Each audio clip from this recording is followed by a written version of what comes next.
looking at the seventh day, which, as I told you, kind of will launch us into a study on the seventh day and the Sabbath, which kind of got it all lined out. I think will be either 6 or 7 messages total, counting this one, and then we'll dive back into the Genesis material as we're working our way,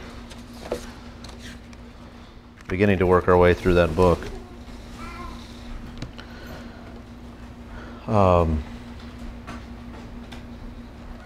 This would say again that as we come to this book again and again, particularly here in Genesis, I just find myself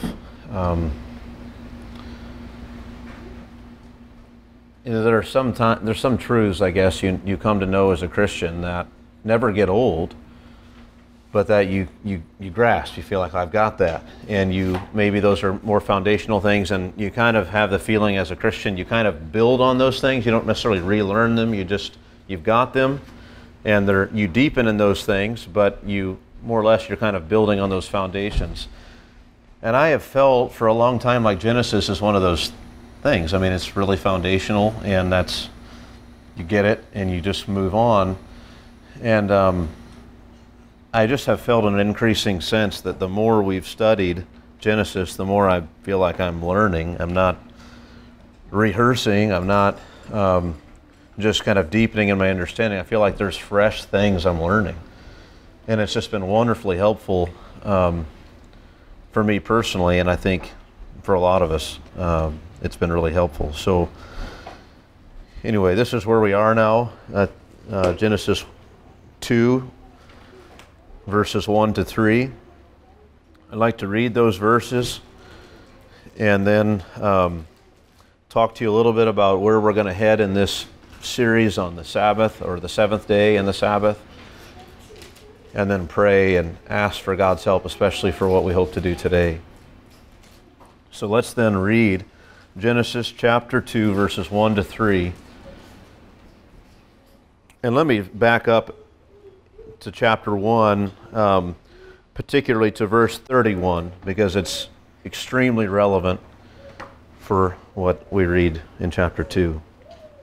Genesis chapter 1 and verse 31, "And God saw everything that he had made, and behold, it was very good.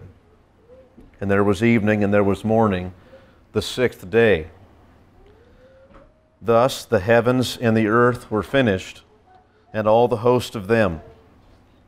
And on the 7th day God finished his work that he had done, and he rested on the 7th day from all his work that he had done. So God blessed the 7th day and made it holy, because on it God rested from all his work that he had done in creation," or for all that he had made and created. So then, let me just kind of introduce this little series so you have a sense of where we're going. 6 or 7 messages on the 7th day? You think, really? Why would that be? Well, I think it's been 8 years, Angela and I were figuring up, 7 or 8 years since we as a church went through that book, that Sabbath in Christ book. And she was telling me as I was going through this with her a little bit about what I plan to do, she said, "Didn't we just go through that stuff?" I said, "Dear, it's been almost a decade." And, age is a funny thing. But it has been a while, and that's not the only reason to go through it, just because it's been a while. But I mentioned that book because you remember, I think we spent a whole summer maybe going through that, and that was the summer before Jonas was born, and so it's been a while. But there's a lot of material there, and I don't intend to go through all of the things that we went through then. But nonetheless, there's a lot that can be said, and I don't think any of us felt like going through that book was kind of wasted time. Every week was very profitable. And so there's certainly enough material to go through. But 6 or 7, because that 7th message I've got planned may not be necessary. It kind of depends on how our conversations go during the fellowship times and questions that I get, because I've got things slated to talk about that time, or for that seventh message, but I kind of hope that they've all those questions and issues would have been dealt with just through our conversations afterwards, and it's really not necessary, but we'll see. So the second reason to go through this is just the importance of this material for the believer. This is the Sabbath and the seventh day is a constant issue that's brought up among believers. I mean, from the time of the New Testament writings themselves all the way to now, it's an unsettled issue among believers. There's Christians on every side, and you get among, I mean, there are Christians who don't meet with other Christians because of the day that they meet and the day that these other people meet, or the way that they celebrate this day or that day, or that they celebrate a day at all. I mean, there are varied positions and varied reasons for these positions, and they continue to divide Christians. And so it's worth considering. Also, just the fact that if you were to go through and look at everywhere in the Bible that something about the Sabbath or the seventh day or the Lord's Day is mentioned, any of those things that get caught up in this debate, there's a lot of text. There's a lot of the Bible that has to do with this. And so we don't do ourselves any favors by kind of ignoring it because it's kind of a divisive issue and we don't want to handle it. We really need to talk about it because it's in the Bible all over. And the third reason is just that it's a rich and rewarding subject to cover and to know. So that's some reasons it's important. Another reason that it's involved and requires a lot of effort to study is this. Think of this. The interrelatedness of this subject to so many other areas of biblical truth and Christian understanding and practice. How are we to interpret Genesis 1 and 2? What is the relationship between the Old and New Testaments? What is the relationships between the various biblical covenants? What is the relationship of the Christian to Old Covenant law? What is Jesus' attitude to the Sabbath and his relationship to the Old Covenant? What is the nature of New Testament ethics and how do we as Christians arrive at ethics? What law are we under? Many, many more issues as well, but those are just the ones that immediately come to mind. So all this stuff's related, and so it really matters that we have an understanding here. So then what's the plan? How are we going to proceed? Potentially 7 messages. Let me just give you kind of what we're going to do in each one in seed form. For this first message, we're going to talk about the consecration of the seventh day in the creation week and what it means. So we're just going to be dealing with this passage right here in front of us in Genesis chapter 2, verses 1 to 3. Almost entirely. We'll hardly ever look at anything else. The second message we will look at, really the second and third messages, we'll consider the development of the Sabbath in the Old Testament. That first message we'll consider the giving of the Sabbath to Israel. We'll consider the Sabbath as one of the 10 Commandments. We'll consider the various other Sabbaths of the Old Covenant. There were many. And we'll talk about what all those things mean and signify. Then the second message is on that development of the Sabbath in the Old Testament. We'll deal with kind of this might be a confusing term, or confusing way to put it, but the backward remembrance and the forward anticipation that are involved in the Sabbath commandment. And if that sounds foreign to you, just wait till we get there. It'll make sense. And hopefully it makes sense after the message here today a little bit. That in the Sabbath there is a backward remembrance to the way things were and a forward anticipation to the way things will be. We'll also consider some kind of big picture trajectory sort of biblical truths that factor into understanding the unfolding revelation of God and His purpose and His plan. So kind of some of the big storylines and themes throughout the Bible and what the trajectory is here. We'll also consider a few key texts regarding how the Sabbath is handled in the Old Testament outside the books of Moses. So other than just those places where we're saying this is how you keep it, how is the Sabbath brought out in the rest of the Old Testament? We'll consider that. So those are 2 messages then on how the Sabbath is developed in the Old Testament. Then the fourth message we'll consider how the Sabbath is fulfilled in Christ. And here we will consider first that Jesus is a fulfillment of all Old Testament promises and covenantal hopes.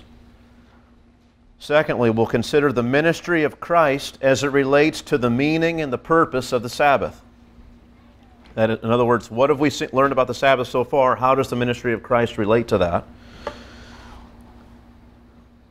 then we will consider the Sabbath rest that remains for the people of God in Hebrews 4, and the nature of Paul's understanding of the Sabbath in Colossians 2, two big texts that we'll look at. The fifth message, we'll consider the Sabbath commandment as handled by Christ and the apostles. We'll consider the transitional nature of the recorded ministry of Christ. That is, his ministry is one in which he's bringing in the new covenant while the old was still in effect, though it was giving way to the new. We'll consider that. We'll look at how did Jesus handle moral laws from the old covenant.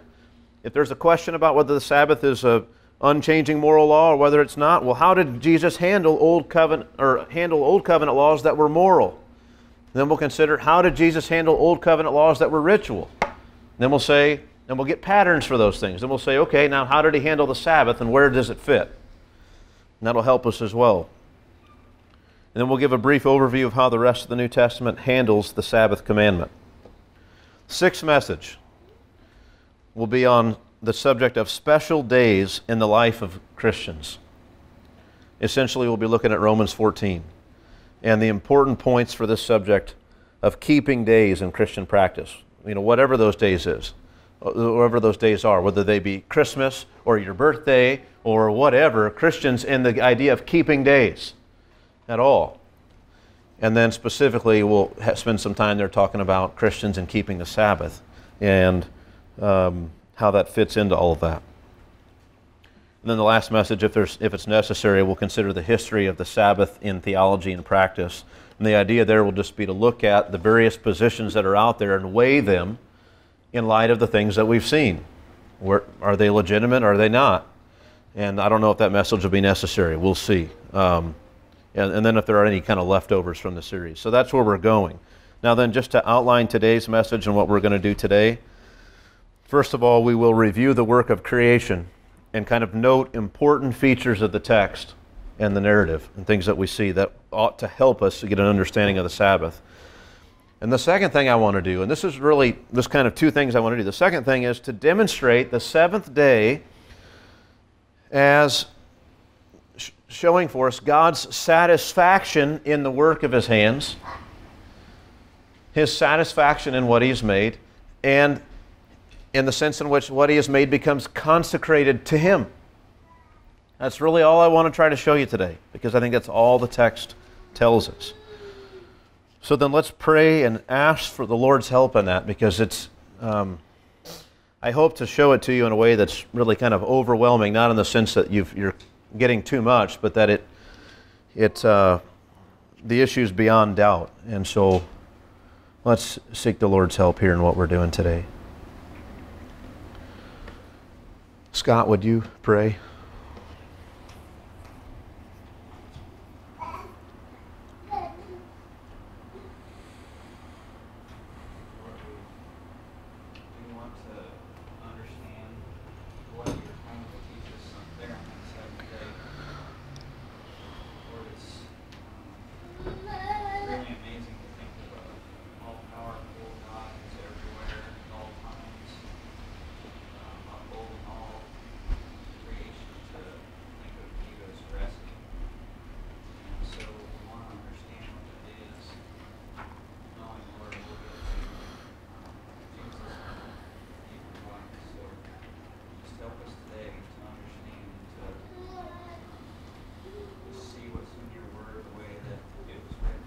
Yes.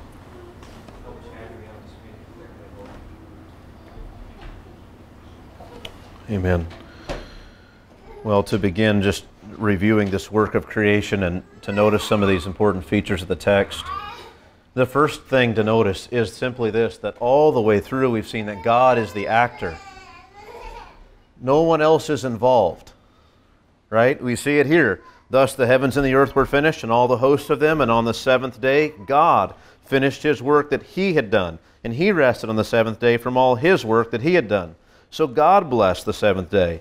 And we could insert, and he made it holy, because on it God rested from all his work that he had done in creation. It has nothing to do with you. The seventh day, just like all the other days of creation, are about God's activity. This whole narrative is about what God does. That's the first thing to notice. And that goes a long way in your understanding about the Sabbath.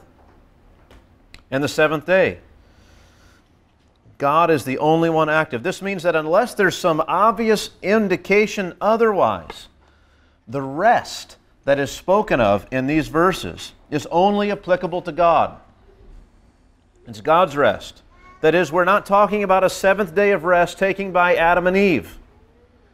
We're not talking about livestock given a rest from their labors, right, from bearing burdens. We're not talking about man and woman ceasing from their cursed work to rest in God's provision and to set this day apart in a special way as a holy gathering unto God in their dwelling. That's the Sabbath. That's something later. This is just God's rest. There's no command given to any part of creation whatsoever. There's no threat of punishment if they don't rest. There's nothing like that. There's no law given in any way, shape, or form. It's just a description of something God did. Now, I'm not trying, in saying that, I'm not trying to disprove the idea of a creation ordinance. I may do that later, but I'm not doing that now. What I'm trying to do is say this. I'm simply pointing out to us all that what is described here is simply something that God did. We are talking exclusively about God's activity. It's His creation. It's His work week. It is to Him that our gaze has been fixed all along in the narrative. We're watching what God does. God says this, and then God does that, and then God says it's good, and then God does this, and then God says this, and God does that, and God says it's good. It's all the way through the narrative. It's about God. And it remains there, our focus on God, it remains there throughout the entire of the seventh day of the week. What's the next thing to bring out? Simply to notice that there are 7 days to the creation account. That seems pretty obvious, but it has profound implications for what we do as we read. Think of this. I mean, you often hear that the pinnacle of God's creation was humanity. And in a sense, that's true. Man is made in the image of God, in special relationship with God, given a special task. But it doesn't end there. There's a seventh day. It doesn't stop at 6. The highlights of God's activity of creation, which is all we have here in Genesis 1, the highlights of God's activity that have been narrated for us in this account have been split up over a set of ascending numbered days. 1, 2nd, 3rd, 4th, 5th, 6th, and now we come to the 7th. Consider God's evaluation in chapter 1, verse 31. And God saw everything that He had made, and behold, it was very good, and there was evening, and there was morning the 6th day.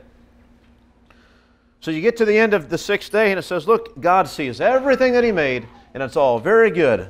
Evening and morning the 6th day. And then you read chapter 2, verse 1. And thus the heavens and the earth were finished, and all the host of them. Stop there.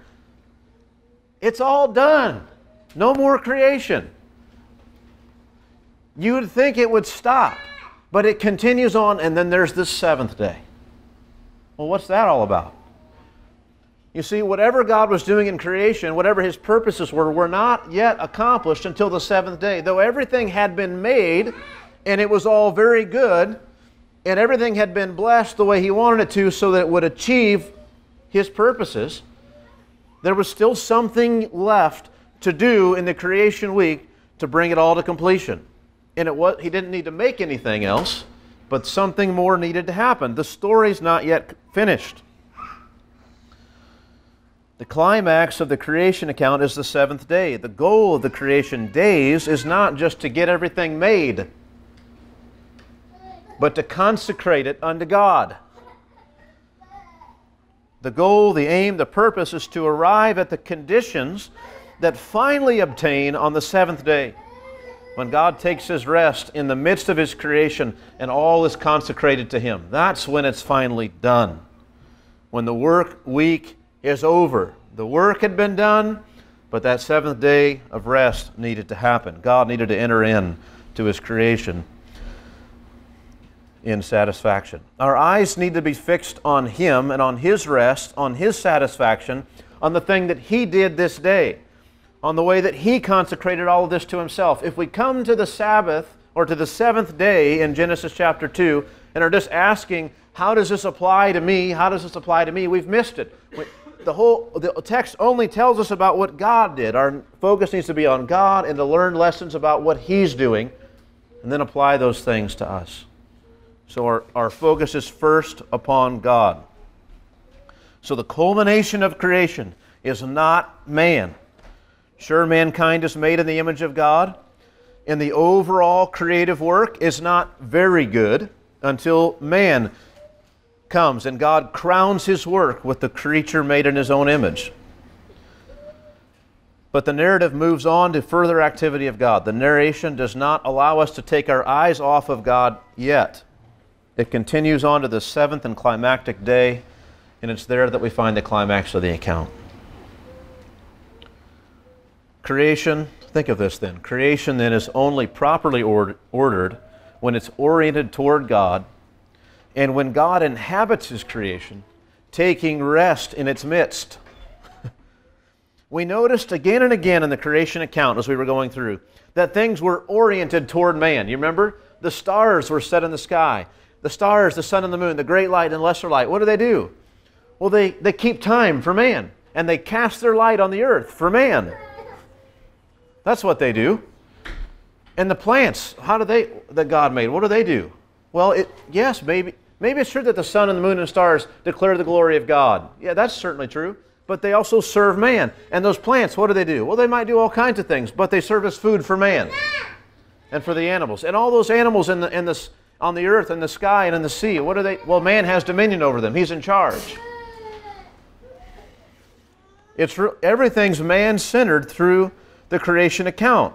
There's a real sense in which that's true. Everything's oriented to man. Everything's described in terms of how it relates to man.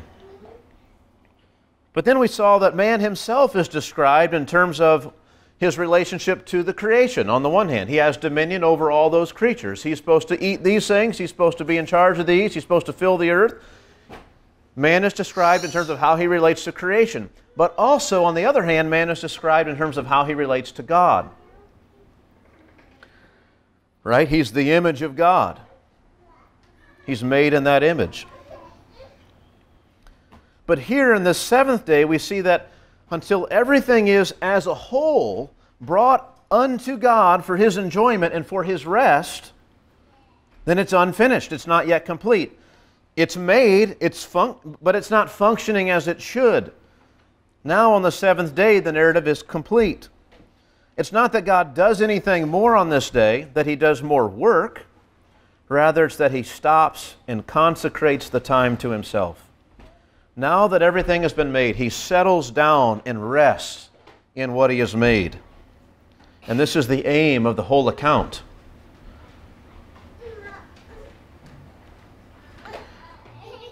What's another feature we need to remember here? Remember the plot. Remember that this whole narrative had a plot to it. It wasn't just, oh, these things happen. He's telling us a story. There's a plot to Genesis chapter 1. What's the plot? Let me just go over it real quick. There's the setting for the plot. The heavens and the earth are made by God, but the earth is not yet formed and filled. It's in a barren and disorderly state. It's unsuited for the work that God intends to accomplish. It's not yet in accord with His good will. The earth is unformed, it's unfilled, darkness is over the face of its waters, but the Spirit of God is brooding over the surface of the waters, which anticipates God's activity in the development of the plot. And then the rest of the Genesis chapter 1 is the development of that plot. Having drawn near to that earthly realm in a powerful manifestation as the Spirit of God is hovering over the surface of the waters, God begins to order and to populate His creation according to His good will. The solution to the earthly realm that's not in full accord with God's plan and God's will, which is what things were like in verse 2, is not to get other gods to help Him or to conquer other gods, as in all the other religions it was that way. But rather, it was the effortless imposition of His creative will. That effortlessly God would speak and command, and everything would line up just as He wants it to be. That's how this will be resolved. Throughout the creation days, we witnessed the wise and powerful edicts of God, who creates out of nothing, who establishes and upholds by His powerful word. God's intention to express His loving and His good character, to reveal something about Himself, it's underway now in the formation of a world that expresses His power and His wisdom in its design, and that serves every need of the creatures that fill it. Everything the creatures need, they have because of God's goodness to them. Even Adam, as we'll see, right? He begins to see that he doesn't have all that he needs, and then God provides it. Adam's learning lessons. God will provide for me. This is what God's revealing about Himself in creation. He blesses mankind, gives him a remarkable privilege in His making, makes him in His image, makes him in relationship with God. God showers mankind with blessings and honor. Throughout the entire plot development, it is abundantly clear that this is a sacred story in a creation. And we get that because every time something's made, it's not just left to dwell out in the far-off reaches of the universe somewhere. God made it and sends it packing, but rather He makes it and then immediately comes to Him face to face and He evaluates it. This is good. This is what I want. Everything that's made is before the presence of God.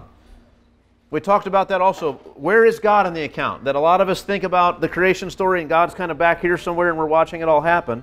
But the narrative tells us God is right on the surface of the waters doing these things. He's right in the midst of His creation, working, fashioning it, evaluating it, approving of it, pleased with what He's doing. Once established by Him, once everything's been done, it's all judged by Him to be very good. Everything He did was good, and then now that it's all put together, it's very good. Which brings us to the resolution of the plot. Picking up from the statement made in 131 that everything is now very good, God then finishes His work. He ceases. Having brought it to the verge of His intended goal, He stops. He's not making anything anymore. Now His activity shifts from creative work to restful satisfaction and enjoyment. As He sets apart all these freshly created circumstances, He sets them apart as sacred, both to Him and to mankind. Having ceased His work of creation and judged it very good, He's satisfied, and He takes His creation with Him into a condition of sacred service to Him, of occupation to Him, of blessedness with Him. And that's the resolution of the plot. That's how it ends. God made the heavens and the earth. The earthly realm was without form and void, and darkness was over the face of the deep. It needed further work, and God is the one to do it. He has a plan and a purpose in mind that will satisfy Him, and He accomplishes all of His will in a sovereign and orderly, masterful way. When He completes the work, He stops His craftsmanship, and He rests in His finished labors. He consecrates everything to Himself in a state of blessedness and a state of satisfaction. It's as though He puts the tools down and He begins to walk and enjoy the halls that He's built. And He makes His dwelling there. And He rests, satisfied. Also consider that the text itself and the way it's written gives us a huge emphasis on the seventh day. We talked about this as we were going through, the kind of numerology here in Genesis chapter 1. Numerology is a very scary thing for most Christians in terms of biblical interpretation because we see people take it the wrong way and go off board and say things mean what they don't mean. But again, remember that these number patterns that are put in the text are not used to create meaning, but to highlight significance. Just like if I were to write some things down in a poem, ordering certain stanzas in a certain way might highlight what I'm saying. They don't change what I'm saying, they highlight it and draw your emphasis to certain things. We're not learning new truths by paying attention to the artistic ways that Moses wrote the narrative, but we're noticing special emphasis where he puts it. In this case, the number 7 occurs again and again. We remember right in Genesis chapter 1, verse 1, an independent sentence and clause in the Hebrew, 7 words exactly. Verse 2, another independent sentence and clause, 14 words exactly. The plot is set up with exactly 21 words, a 7-word statement and a 14-word statement. 35 times in the narrative, exactly. God is mentioned. Earth is mentioned exactly 21 times. The list goes on and on. These are all multiples of 7, right? It's truly profound when you see it. I'm not going to go through all of it now because it takes quite a while to point all these out. But I do want to point out that the whole narrative is brought to a close again in chapter 2, verses 1 to 3. And in the Hebrew, we're talking about 35 words, right? Again, a multiple of 7. Spread out, 35 words spread out over 5 distinct phrases. The day itself is the 7th day. The 3 middle phrases of these 5 phrases each have 7 words. 3 distinct phrases with 7 words each. And in the middle of each of these 7-word phrases on the 7th day is the number 7, the word for 7. It's incredible. I mean, there's no way it's a coincidence.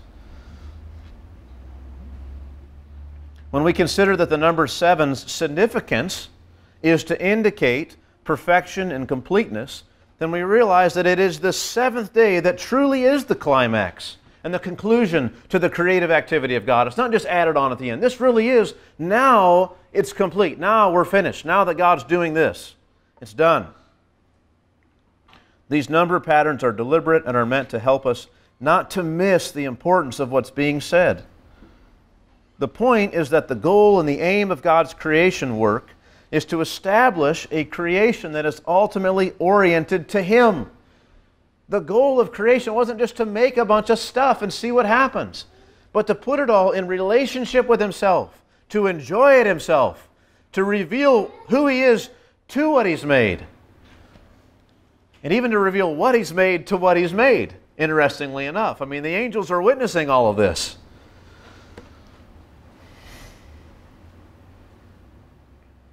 He does not take it, God begins His work and does not take His rest until it's finished in this way. And then He goes out of His way to show the sacredness of that situation to us by telling us of the rest that He took once it was all complete. Now consider the words that are used in the text for the Lord's activity. And this will get us a long way in what we're trying to do. The words that are used in these verses for God's activity. The first word is finished. Now, the first time it occurs, it's not necessarily to God's work directly. Let's look at this. Verse 1. Thus the heavens and the earth were finished. It's passive. They came to an end. They were finished. And all the host of them. And on the 7th day, God finished. So there it's active. God finished. What does the word mean? Well, first of all, we saw the heavens and the earth were finished. They were, the word literally, it can mean just to end, but it's kind of like that Greek word teleos, where it means to come to its intended end. It's reached its goal. It's been accomplished. So thus the heavens and the earth were accomplished, were brought to their desired end, were concluded. They've been finished now. They were done and completed. And then it says God finished from all His work, meaning He completed it. He didn't just stop halfway through. It was completed. What He set out to do was now complete. He finished the work. Just like you finish a race. You don't just stop. If you stop, you didn't finish. He finished the work of creation. What a thing. So He ceased, and He stopped, and He ended once He finished. That's one thing. Then it says He rested. On the 7th day, God finished His work that He had done, and He rested on the 7th day from all His work that He had done. So God blessed the 7th day and made it holy, because on it God rested. Twice it tells us He rested. Well, that word most basically means to cease or to stop. It doesn't mean what we often think. You know, you get done with a hard day's work and you lay down to rest in the cool shade because it's hot and you need to take some rest. That's not what this word means most essentially. Now, we have other texts that tell us in Exodus, for instance, that God ceased from His work and was refreshed in it. But this word itself just means to stop. He stops. So all we have here so far is that God reached His goal as the cosmic craftsman, and once He reached His goal, He stopped creating things. We have not gotten yet to the place of God consecrating everything to Himself in a special way or blessing the situation, so we need to move on. One other thing to note here, just because I don't have it anywhere on my notes, and it's worth pointing out, there are 2 words for work in the Hebrew. One is just kind of labor, you just do it, it's just work. And the other is more like refers to skilled labor. And this is that work. So God really is pictured here as a craftsman, as a skilled laborer who finished his work. It's not just that he stopped digging the hole. It's that he stopped building the amazing things that he's been building. It's that kind of thing. All right, so then it says God blessed the seventh day. He blessed. Well, just for a moment, let's consider, remember, this is only the third time that word blessing has occurred in this account. Well, let's look at the other instances just to get a sense and a feel for it. And maybe I'll just remind you of them. He blessed, right, the birds of the sky, right, of the heavens, and he blessed the sea creatures. And what does it say? I'll read that. And God blessed them, saying, "Be fruitful and multiply, and fill the waters in the sea, and let the birds multiply on the earth." Then the other time that he blessed anything was when he blessed humanity. And he says there, "And God blessed them and said to them, Be fruitful and multiply, and fill the earth and subdue it. Have dominion over the fish of the sea, and over the birds of the heavens, and over every living thing that moves on the earth." The two times that God is blessed. In both cases, the blessing confers, gives some gift to what is blessed. It ensures the future that God intends for the recipient. God wanted man to exercise dominion over the whole earth. And so he blesses him and says, multiply and fill the earth and subdue it and have dominion over everything. And through God's blessing, success is guaranteed. He endows it, the recipient, with bounty and with success. So what blessing does God give the seventh day? What's the blessing that kind of is such a wonderful gift to the seventh day, to things as they are here? Well, it says He made it holy. So God blessed the seventh day and made it holy. He sanctified the day. He consecrated it, made it holy, set it apart to Himself in a special way. That's profound. In the sixth day, God said it was all very good. It's great. But then now, having made it very good, it's very pleasing, He does something more to the creation. He sets it apart in some way. I mean, you think, how could it be more set apart than it already is? Everything's functioning just right. And then He says, wait, there's something more I want to do. I want to take this thing that I've done and set it apart unto myself in a special way. He makes it holy. In other words, the order that God established at creation at the end of the sixth day is sacred to God. It's sacred to Him. The seventh day consists in blessing this and in setting it apart unto Himself. There's a certain satisfaction in this. There's a very real sense in which God says, yes, this is what I desired. This is what I want. What I've made, it's good. This is what I want, and this is what will be. I'm setting this apart. This is sacred to me. I mean, you might say everything is sacred to God, but He says in some way, this is sacred. What He's done, it's special to Him. He wants it this way. He's satisfied with it like this. I rest in this. Now I'm finished. I'll put my hands down and walk these good halls that I've built from this time forward, which is what we see Him doing in Genesis chapter 2 with man and woman in the garden. He's there with them.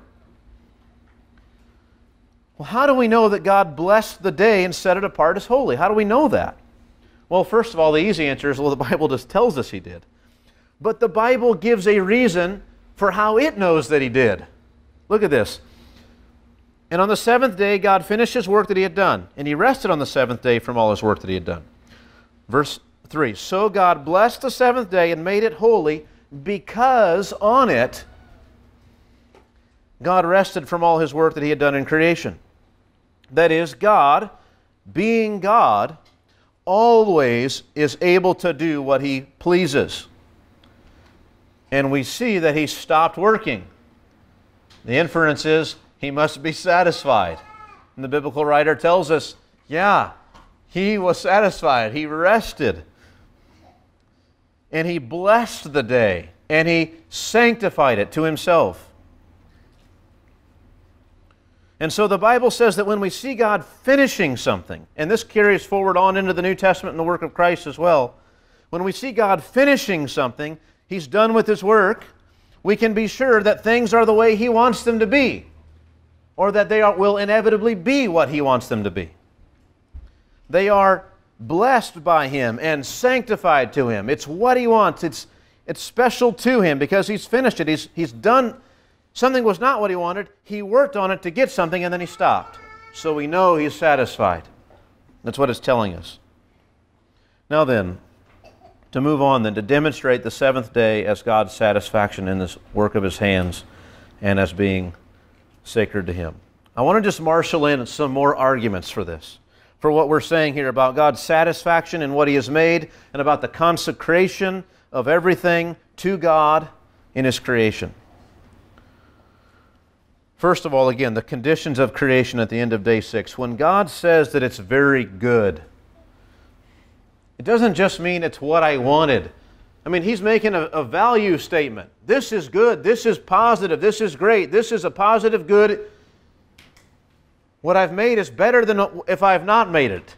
And it's better than what else could be. This is very good. He's saying, this is what I want. I'm for this. I get behind this. This is something I'll work for. Namely, I did work for. And I'm going to uphold it. And that's what the whole biblical storyline's about. God determined to uphold what He's made, despite what else happens. There's a delight of God in this day, and a commitment by God to the conditions that He's brought in through what He's done. Now, what else?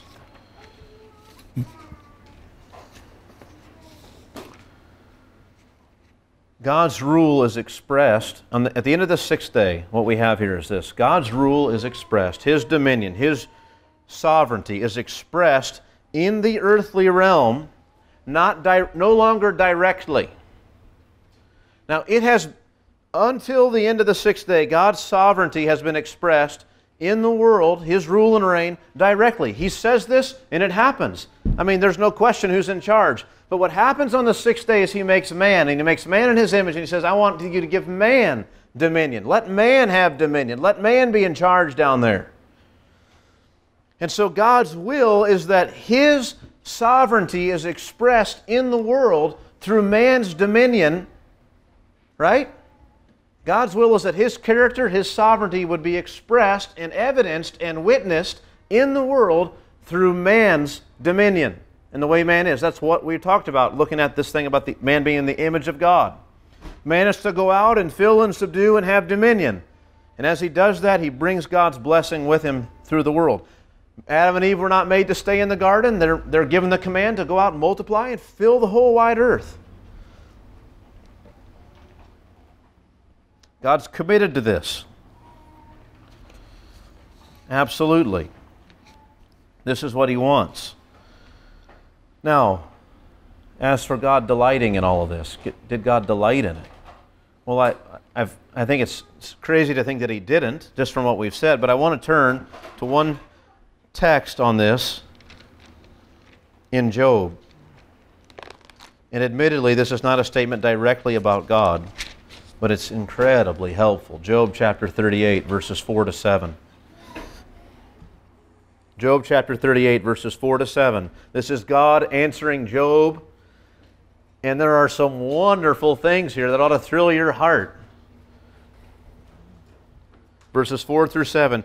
Where were you when I laid the foundations of the earth? Well, we know from Genesis 1, not only was Job not there, no man was there. There was no man there. Tell me if you have understanding. Verse 5. Who determined its measurements? Surely you know. Or who stretched the line upon it? On what were its bases sunk? Or who laid its cornerstone? Here it is. When the morning stars sang together and all the sons of God shouted for joy. Do you see that? What are the angels doing? Those morning stars and the sons of God. They're singing and shouting for joy. When are they doing this? When does this happen? When I laid the foundations of the earth, determined its measurements, when I stretched the line upon it, when its bases were sunk, when I laid its cornerstone. The angels were rejoicing and singing and shouting my praises. This is what God says. What is the mood of heaven when God is making and creating and forming and filling? I mean, God makes the heavens and He makes the earth, but the earth it's not done. I mean, the heavenly realm, it's finished. The angels are there because they could witness this. But this earthly realm, it's not done. It's not complete. It's a mess. And God begins to create and to form. And they're blown away. They break into spontaneous song and shout for joy because of what God is doing. It is a joyful occasion. And then God gets it all done and He says, "Now wait, you haven't seen anything yet. I'm going to set it apart to myself in some special way." That's a little bit mysterious, but it's like, what? It's almost as though God, who is the spiritual being, right, He is, in the heavenly realm, there in the courts of heaven, it's like, and I don't know that this isn't my position, I'm just saying, is this what's going on there? It's as though when He sanctifies today and sets it apart to Himself, it's almost as though He steps down out of heaven into the earthly realm to say, I'm going to be here. This is where I want to live. This is what I'm... And He takes fellowship with man. It's incredible. The angels were created first as an audience in this theater of God's work. Now this is true not only of creation, but of redemption too, right? God's after this. He wants to reveal who He is and what He's like, not just to humanity, but to the angels as well. Right? 1 Peter 1:12 tells us that our salvation has to do with things that angels long to look into. I mean, Theology 404, 434, 501, it's redemption in heaven. They long to look into this. Ephesians 3:10 tells us, what is this? Ephesians 3:10 says that what God was going... Let me start in verse 8. To me, though I am the very least of all the saints, Paul says, this grace was given. What was this gift that God gave him? To preach to the Gentiles the unsearchable riches of Christ, and to bring to light, to make evident, to bring to light for everyone what is the plan of the mystery hidden for ages in God who created all things. To what end, Paul? Why are you doing that? So that through the church, the manifold wisdom of God might now be made known to the rulers and authorities in the heavenly places. I'm on a mission, Paul says. I've been given this message of the grace of God. I'm to go out there and preach to the world and to make it known to the lost, that these riches might be known and embraced, so that the wisdom of God would be made known in heaven. It's the same thing with redemption. Now go back to the angels here in creation. Think of this. The heavenly realm was made. They're all spiritual beings. And then God has made this earth and it's this earthly realm, and it's just formless and void, and it's dark. It's a mess. They had never imagined matter. Look at all the variety that God makes. I mean, there's things you can see, you can touch, you can hear, you can smell. It's unbelievable. I mean, could you imagine all the rage that would be made if some painter had made a painting using only colors that had never been before? And here God's made a creation with things that none of these sensations have ever been. And the angels are shouting for joy, filled with delight. Now, how could we imagine that God wouldn't be so as well? He set them to dancing when He's been creating. What a thing. Now, as for it being consecrated unto God, I just want to quickly look at two texts, and we'll move right on. We're almost done for today. Romans chapter 11 and verse 36. It's just a phrase in the verse, right? We sing the song all the time, right? But for from Him, from God, and through Him, through God, and to Him are all things. So everything that was made is unto God. So you're down here on this earth, you've been made, but you're not just here to willy-nilly to live however you want. You're made with an orientation unto God. Everything is unto God. So it's consecrated to Him. And I'm just saying this Sabbath is this first seventh day is a demonstration of it. God set the whole thing apart unto Himself. He sanctified it when He rested, when He ceased from His activity. He sanctified it, made it holy unto Himself. And then one other text in Colossians chapter 1. Colossians chapter 1. You remember verses 15 to 20, you have this hymn of the early church, most likely, and it's all about Christ being the firstborn. He, Christ, is the image of the invisible God, the firstborn of all creation. And then it gives reasons why is he firstborn in creation. For by him all things were created, in heaven and on earth, visible and invisible, whether thrones or dominions or rulers or authorities. And all things were created through him and for him. Those three prepositions, right? It was by him and through him and for him. To think that everything in creation was made for Christ. And in redemption, the wonderful thing is by the further work of Christ, everything that had gone wrong in his creation, it used to be oriented for him. Now he comes and does the work, and he's firstborn again among men, because in the new creation everything is again unto him. What does he say? Verse 18, and he is the head of the body of the church. He is the beginning, the firstborn from the dead, that in everything he might be preeminent. For in him all the fullness of God was pleased to dwell, and through him to reconcile, and then here's that other preposition that matches the first verse, to reconcile to him all things. Everything was originally unto him, and now it's been reconciled back unto him. This is where we're going. This is the backward remembrance of the Sabbath and the forward anticipation of the Sabbath. That Sabbath commandment is meant to remember what things were and the promise of what they'll be. What a glorious thing. Then the last thing to point out, and we'll finish with this, is to notice the refrain that is missing on the seventh day of creation.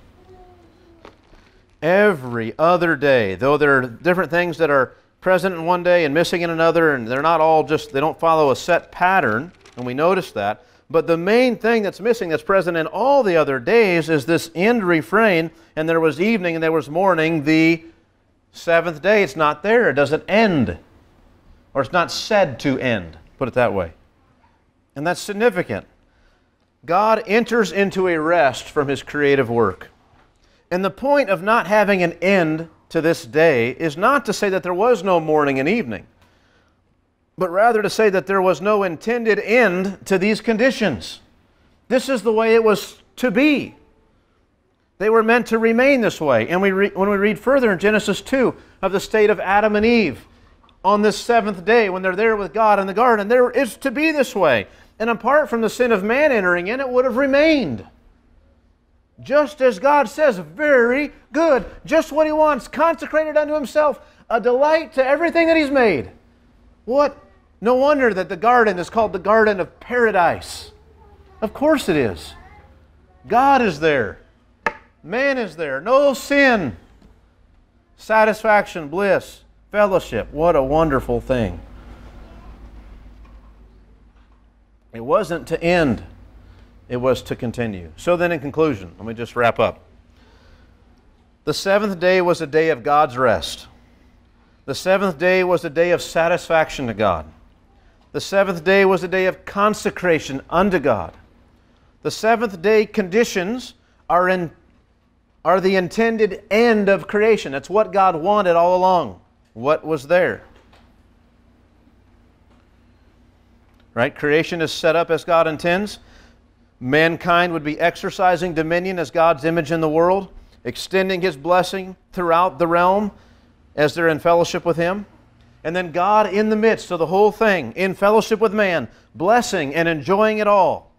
Worshipped for the character and the attributes that he's revealed about himself, both in the hearts of men and in the hearts of angels, if they have hearts. The seventh day conditions were not required to come to an end, but apart from the fall of man would have continued on forever. What a glorious picture, beloved. And that doesn't stir your heart in any way for what God's going to do, then you're not saved. I mean, this is it. Glorious fellowship. This was the end that God had in mind. It wasn't just to finish all the work and he got done making stuff. He wanted to get in there with it and enjoy it. and for all that He made to enjoy Him. And that's what the Sabbath speaks to us about. All the provisions of God, the good provision of God, and fellowship with Him, and enjoyment with Him, and consecration unto Him. That's the Sabbath. That's the seventh day, though it's not called Sabbath here, admittedly. All right, well, that's the message for today. I hope you've maybe learned something, or been at least you've been put in remembrance of some things that are helpful to you, and fix your gaze more on Christ and the gospel. Are there any questions or comments anybody has? Something you want to bring up from what was shared?